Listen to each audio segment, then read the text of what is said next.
ចាសួស្តីបងមានបញ្ហារយច្រើនពេកកន្លែងលក់ដូរកាឋានអីអាចតាក់ទងមកខាងយើងបានយើងមានប្រភេទជាថ្នាំបាញ់រុយថ្នាំម្សៅយកទៅលាយទឹកសម្រាប់បាញ់និងជាចំណីសម្រាប់វីដេអូនេះគឺយើងដាក់ចំណីសម្រាប់តាក់ទាញរុយឲ្យវាមកស៊ីអញ្ចឹងយើងដាក់ចោលទៅអត់ដល់1នាទីទេគឺវាតាមមកស៊ីដល់កន្លែងយើងដាក់នឹងត្មងសំបីតែវានៅជុំវិញហ្នឹងក៏វាមកដែរយើងដាក់តែមួយកន្លែងពីរកន្លែងអីទៅវាមកស៊ីអស់ហើយនេះបានមកស្ទុះគឺ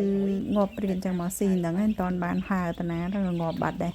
ចឹងវាតាក់ទាញហើយវាធ្វើឲ្យអត់រំខានដល់សត្វអត់រំខានដល់ភ្ញៀវយើងនៅកន្លែង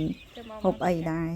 ចឹងម្យ៉ាងម្នាក់ទេតើតោះមួយថ្នាំបាញ់ក៏យើងមានខាងចំណីក៏យើងមានហើយបើបងជាកឋាន